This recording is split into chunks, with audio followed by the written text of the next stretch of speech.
آج کل ہمارے معاشرے میں جو چیز سب سے زیادہ پھیل رہی ہے وہ ہے ڈپریشن.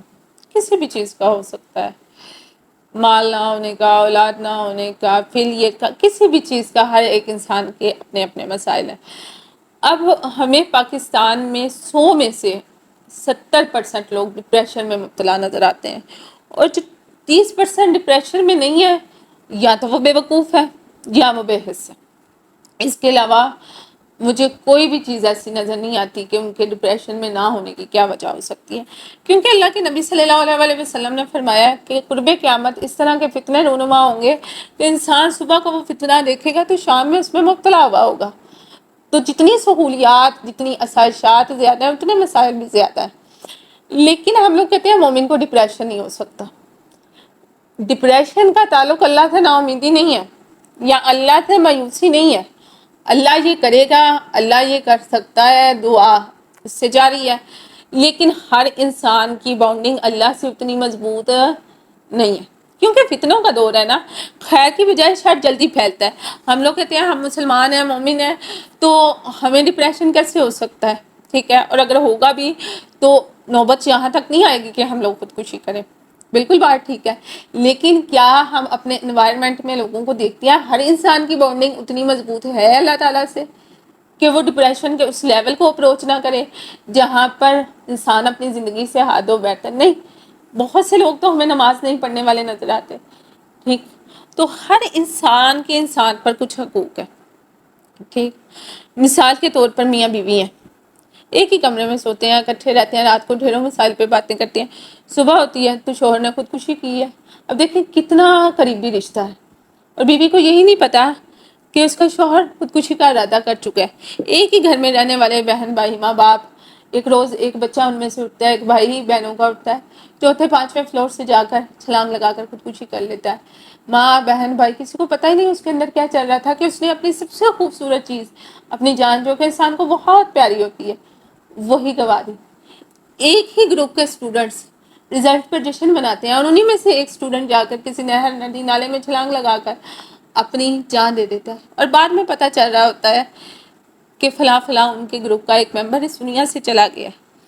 ایسی کئی جانیں، ایسے کئی انسان جن سے ہمیں اپنی محبت اور اپنی بے پناہ قربت کا دعویٰ ہوتا ہے، وہ اپنی زندگی سے ہاتھ دھو بیٹھتے ہیں، اور ہم اپنے ہاتھ میں پکڑے ہوئے موبائل فون کے ذریعے ہزاروں یا سینکڑوں میل دور بیٹھے انسانوں سے بات کر رہے ہوتے ہیں. ان کے بارے میں تو جان لیتے ہیں یا جاننا چاہتے ہیں کہ ان کے مسائل کیا ہیں، لیکن ہم اپنے قریبی عزیزوں، دوستوں اور اپنے سے ریلیٹ لوگوں کے جو معاملات ہیں ان کو نہیں دیکھتے. اپنے ساتھ سانسیں لیتے انسانوں کے بارے میں نہیں جان پاتے کہ وہ کیا سوچتے ہیں.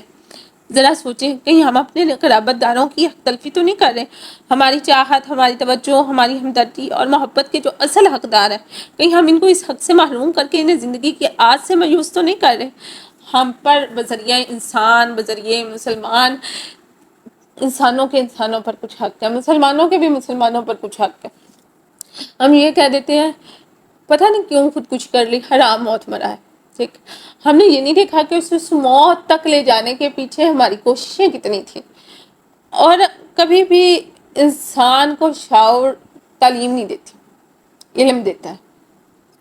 سم ٹائمز موٹی موٹی کتابیں 18 سال پڑھنے سے بھی وہ عقل نہیں بندے کو آتی جو کہ اس کی زندگی میں پیش آنے والا ایک واقعہ ہی اس کی زندگی، اس کے جینے کا معیار، اس کے جینے کا رخ، ایچ اینڈ ایوری تھنگ بدل کے رکھ دیتا ہے.